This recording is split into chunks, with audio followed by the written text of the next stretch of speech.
गांव बारहखेड़ा एक छोटे से गांव था जो जंगलों और पहाड़ों से घिरा हुआ था। इस गांव के पास एक पुरानी हवेली थी जिसे सभी लोग बचपन से ही भूतिया मानते थे। हवेली के पास जंगल बहुत घना था और रात को वहां कुछ अजीब आवाजें आती थीं। लेकिन कोई भी गांव वाला उस हवेली के पास रात को जाने को तैयार नहीं था। गांव में एक छोटे से परिवार का एक युवक था नामक राजू। राजू बचपन से ही अत्यंत साहसी और निर्भीक था। उसने सुनी गांव वालों की कहानियों को हमेशा हंसते हुए सुना था और हमेशा एक सवाल मन में रखा था, क्या वाकई भूत होते हैं? एक दिन राजू ने अपने दोस्त श्याम से मिलकर हवेली की बात की। श्याम भी बहुत ही निर्भीक था और उसने राजू से कहा, तू यार, ये सब तो बस कहानियां हैं, लेकिन किसी ने खुद तक इसे देखा नहीं है।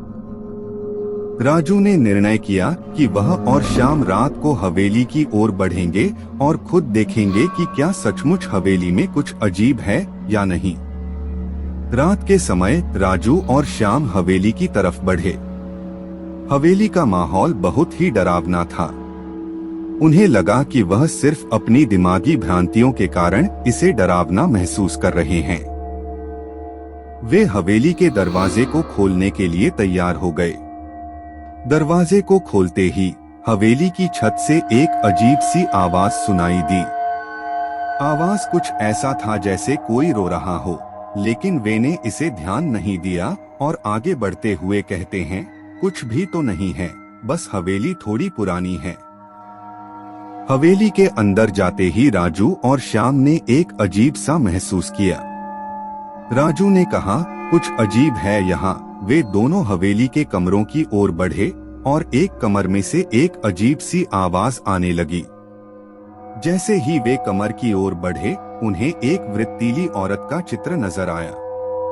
वह आवाज बुला रही थी, मदद, मदद करो। राजू और श्याम ने देखा कि चित्र में वह औरत हवेली के दीवार से निकल रही है, लेकिन उसका चित्र अदृश्य था। उन्होंने आवाज की ओर बढ़ते हुए देखा कि वह औरत की आत्मा हवेली में खोई हुई थी और वह मदद मांग रही थी। राजू और श्याम के होश उड़ गए और वे हवेली में हो रहे रहस्य को सुलझाने का निर्णय लिया। उन्होंने आत्मा से बात करने का निर्णय किया और उन्होंने उससे उसकी कहानी सुनने का निर्णय लिया। आत्मा ने कहा, मेरा नाम सरिता है। मैं इस हवेली में एक समय रहती थी।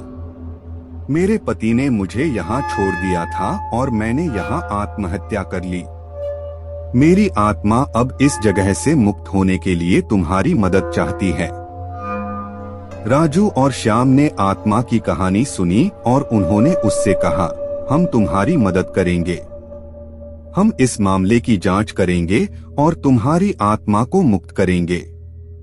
राजू और श्याम ने गांव के पुराने पुजारी से मिलकर इस मामले की जांच करने का निर्णय लिया।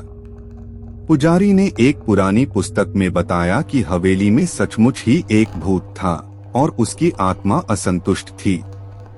पुजारी ने राजू और श्याम को एक विशेष मंत्र सिखाया और उन्हें बताया कि कैसे वह हवेली में आत्मा को शांति प्रदान कर सकते हैं। राजू और श्याम ने मंत्रों की सहायता से हवेली में पहुंचकर आत्मा से मिली और उसे शांति मिली। वहां से बाहर आकर राजू और श्याम ने गांव वालों को यह सच्चाई बताई। सभी लोग हैरान हो गए और वे यह जानकर डर गए कि उनकी मानवीयता की वजह से हवेली में अच्छी आत्मा बंदी हुई थी। इस घटना के बाद से गांव वाले हवेली को छोड़ने का निर्णय ले और उसे एक सानिध्यिक विद्यालय बनाने का निर्णय लिया। हवेली की भूतिया कहानी गांव के बच्चों के बीच में फैल गई और उन्होंने यह जाना कि कभी-कभी हकीकत भूतिया नहीं होती।